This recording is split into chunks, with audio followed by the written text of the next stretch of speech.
इस कार्यक्रम के पुण्यार्चक हैं गुरु भक्त परिवार भारत।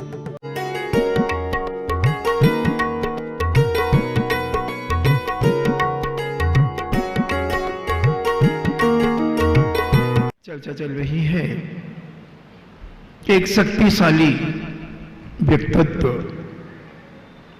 अपने प्रभाव से एक जैन कन्या को प्राप्त करना चाहता है। पिता बड़ा चिंतित है क्योंकि उसका संदेशा पिता के पास आया है कि तुम्हारी बेटी जो सुबंधु है उससे मैं पाणी ग्रहण करना चाहता हूं, उसे मैं अपना जीवन साथी बनाना चाहता हूं।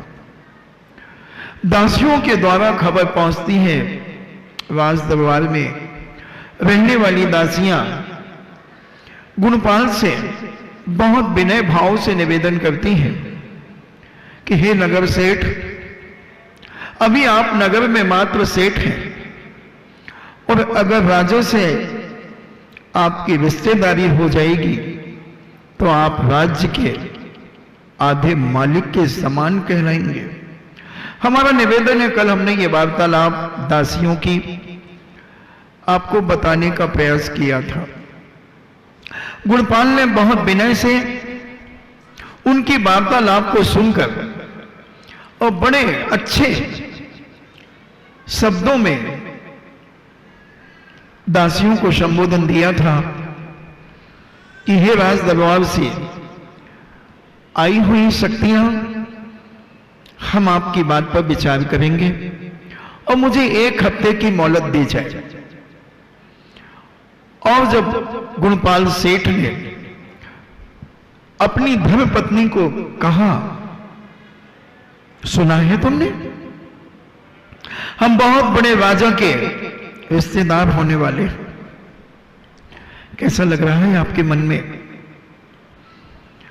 धनश्री कहती है, आप नशे में तो नहीं है, आपने कोई भांग का गोला तो नहीं खा लिया है, आपने कोई ऐसा नशा धतूरा तो नहीं पी लिया है, आप इतने बड़े धर्मात्मा हैं और मुझे क्या कहने आए हैं, क्या बताना चाहते हैं कि बहुत बड़े जगह से रिश्ता आया है मेरी बेटी का? बड़ी जगह क्या होती है श्रीमान जी? बड़ा क्या होता है श्रीमान जी? धर्म से बड़ा दुनिया में कोई चीज नहीं होती। थोड़ा सा विवेक से काम करें। आप मुझे बहुत इमोशनल लग रहे हैं, बहुत भावुक लग रहे हैं। शायद आपके दिमाग में और दिल में केवल पैसा को ही महत्व है। ये अपने दिल और दिमाग से ये धारणाएं निकाल दें कि दुनिया में पैसा ही सब कुछ है। श्रीमान जी, पैसा के साथ साथ, धन के साथ साथ धर्म का भी महत्व होता है और धर्म का सबसे बड़ा महत्व है सेठ जी। श्रीमान जी, आपके पास पैसे की कोई कमी नहीं है, फिर आपको क्या दिख रहा है? अरे भगवान, वो राजा है और सारे उज्जैनी नगरी का विश्वंभर राजा की तूती बोलती है सारे राज्यों के अंदर, और वो अगर हमारे दामाद बनते हैं तो हमारी इज्जत दिन दूनी रात चौगुनी बढ़ेगी। तुम कहां छोटा विचार अपनी मस्तिष्क में रख रही हो? शेठानी धनश्री कहती है, मुझे क्या पता था कि मेरा पति भी धन वैभव में बिक जाएगा, नहीं तो मैं जन्म होते ही उस बेटी का गला घोंट देती। मुझे क्या पता था कि इतने पवित्र जैन कुल में जन्म लेकर सम्यक दर्शन प्राप्त करके जिनेंद्र भगवान की जो पूजन करते हो, जिसके पिता जिनेंद्र भगवान का अभिषेक पूजन कर रहे हो, हमारे घर में साधु संतों के आहार होते हो, आहार दान दिया जाता हो, जिनाले बनवाए जाते हो, बड़े बड़े पुण्य के अर्जन किए जाते हो, विधान पूजन करा करके हम क्या अपनी बेटी को एक मिथ्या दृष्टि, एक दुराचारी जिसका कोई धर्म नहीं होता, ऐसे विधर्मी के लिए क्या हम अपनी बेटी दे सकते हैं? असंभव, असंभव, असंभव। गर्भवती नारी धनश्री ये घोषणा करती है अपने पति के सामने, अपने पति को संबोधन देती है कि अभी भी कुछ नहीं बिगड़ा, मिथ्या से बड़ा हत्या का पाप नहीं है, मगर दुनिया में जो सबसे बड़ा पाप अगर कोई है, मिथ्यात्व। इसे आज हम भगवान महावीर स्वामी के नाम से जानते हैं, और दिगंबर जैन धर्म 24 में तीर्थंकर के नाम से उनकी श्रद्धा और आस्था और विश्वास के साथ उनकी भक्ति और पूजन करता है, उनका अभिषेक करता है।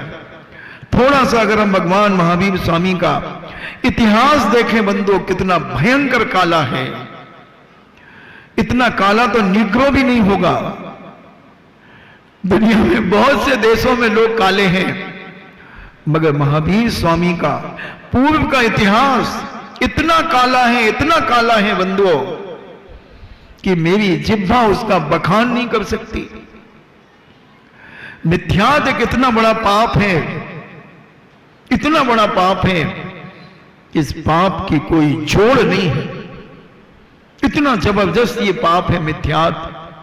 और आप अपनी बेटी को, जिसको हमने नाजों से पाला है, जिसमें को हमने संस्कार दिए हैं, गर्भ में 9 महीने मैंने संस्कार दिए, और जन्म के बाद 8 साल के बाद हमने जो जिनेन भगवान का पूजन उससे कराया, और बड़े अल्लाद के साथ उस पूजन करती हैं, उस बेटी को हम एक पैसे के लालच में, एक चमड़ी और दमड़ी के लोभ में हम अपनी बेटी को एक विधर्मी को दे दूं? सेठ जी, अब कहा तो कहा, इसके बाद कभी ये बात मत कहना, मत कहना। और वो एकदम भावुक हो गई। पति कहता है, तुम समझ नहीं रही हो, जानते हो राज दरबार में हमारा क्या स्थान होगा। एक एक व्यक्ति हमें आदर और सम्मान की दृष्टि से देखेगा। पूरे राज्य के अंदर कोई हमारा विरोधी नहीं होगा, क्योंकि जब इतनी बड़ी राज सरकार से, यानी राजा से हमारा संबंध होने के बाद कौन हमारे विरोध में खड़ा होगा। मैंने कल कहा था कि जिस व्यक्ति की डायरेक्टर आदित्यनाथ योगी से अगर जिसका थैंक यू वेरी मच होता हो, प्रतिदिन नमस्कार होता हो, बाजू में जिसे बिठाला जाता हो, उस व्यक्ति से क्या कोई पंगा यूपी में ले सकता है?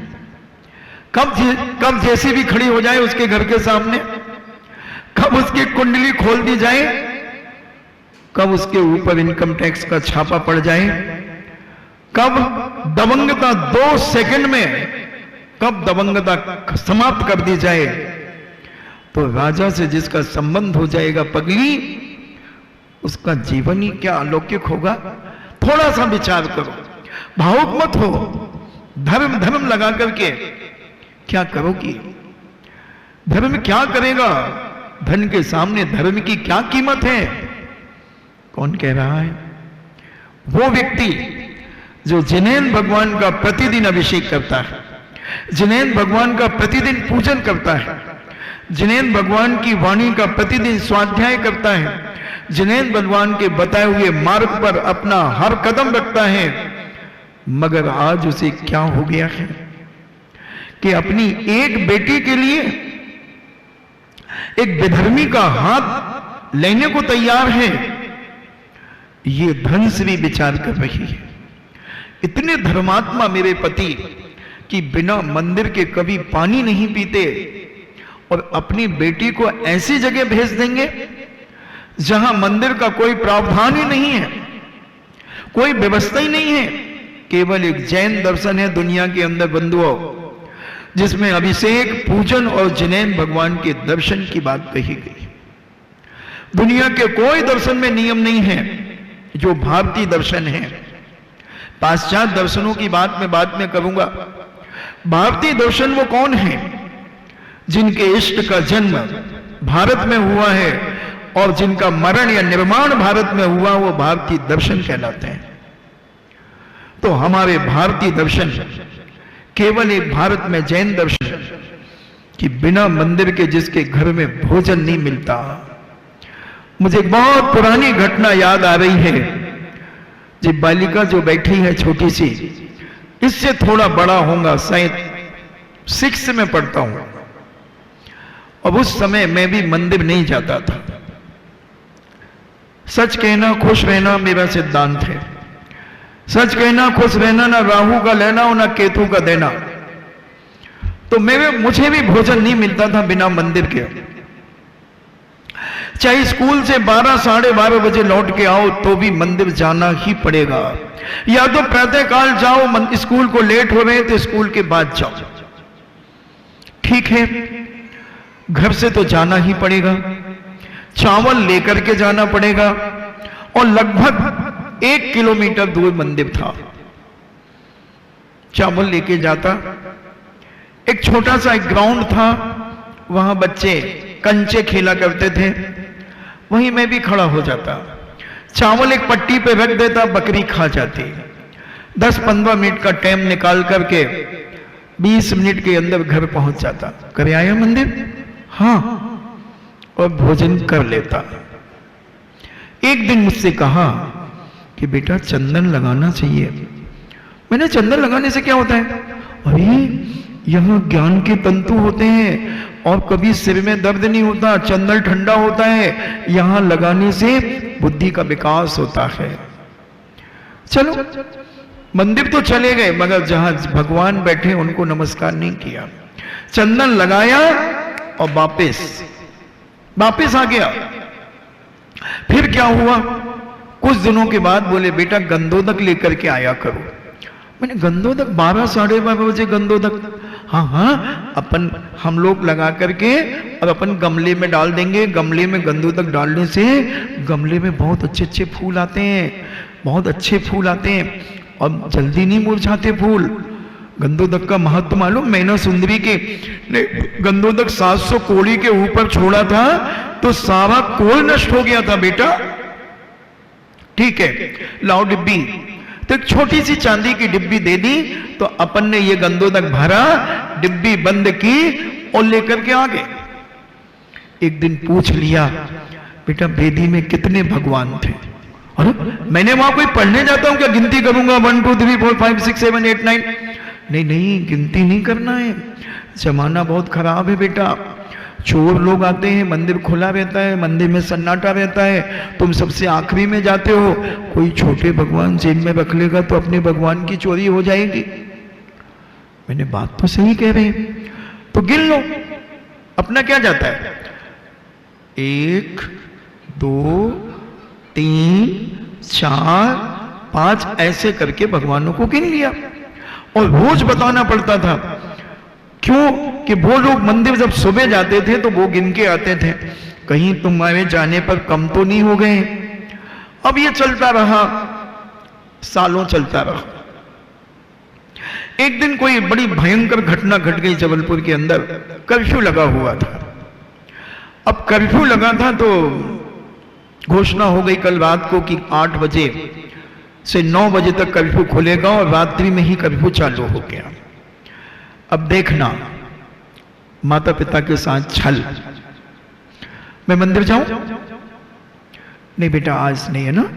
अब वो तुम ऐसा करो, यही माला फेर लो और भोजन कर लेना। अच्छा, रोज तो मंदिर के बिना भोजन नहीं देती थी और आज मना कर रहे हो? मैं तो जाऊंगा। अब किस लिए जाना है अपन को?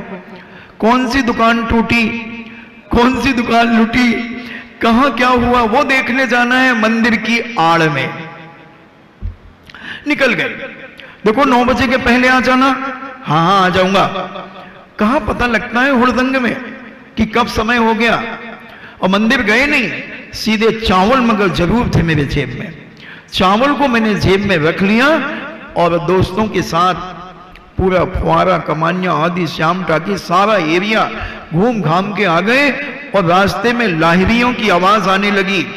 अब भागे तो सबके घर तो मंदिरों के आसपास थे, वो सब अपने अपने घर चले गए और मैं दौड़ करके मंदिर तक पहुंचा तो माली मंदिर का ताला लगा रहा था। मैंने कहा भैया मुझे दर्शन कर लेने दे, बिना मंदिर के भोजन नहीं मिलता मेरे घर में। बोले नहीं, मंदिर तो बंद हो गया। इतने में एक लाहिरी आकर के मंदिर के सामने खड़ी हो गई। मैं भागा, मंदिर के बाजू में एक बहुत बड़ा बाड़ा था जहां 25-50 परिवार उसके अंदर रहते थे। मैं भागा तो सबने अपने अपने दरवाजे बंद कर लिए। अब मैंने कहा क्या करूं। मैं दरवाजे के पास जैसी जगह होती है, दरवाजे बंद थे और वहां मैं खड़ा हो गया और नमो काव्य मंत्र पढ़ने लगा। मुझे मालूम था कि सारे विश्वों का मंत्र, सारे विश्व में जितने मंत्र हैं उन सब का जनक है। नमोकार मंत्र में 84 लाख मंत्र गर्भित हैं। दुनिया में जितने भी मंत्र हैं, जितने भी, वो सब उसमें गर्भित हैं। मैंने उसे मन में पढ़ना शुरू कर दिया। एक 3 फूल टियाई घुसा, उस बाड़े के अंदर घुस गया। मैं जीने के ऊपर से देख रहा हूं। मैंने कहा बेटा पीठ मजबूत कर ले, पुलिस अब चमड़ी उधेड़ देगी। मगर मुझे विश्वास था कि मेरा मंत्र मुझे बचाएगा और मैं मंत्र पढ़ता गया।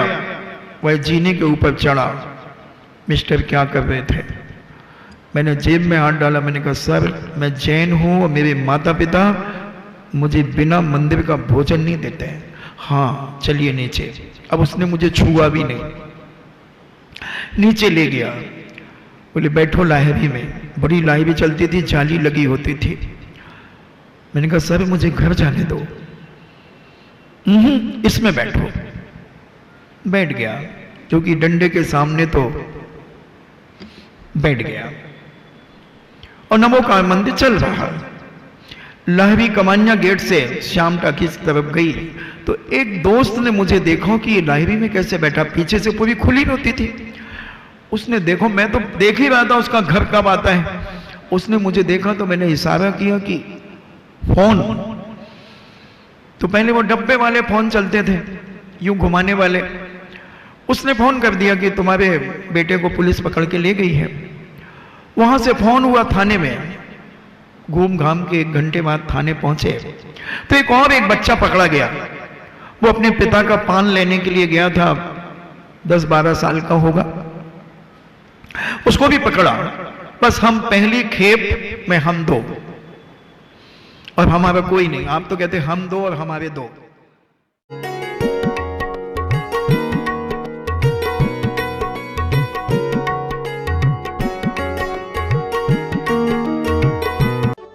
इस कार्यक्रम के प्रायोजक थे गुरु भक्त परिवार भारत।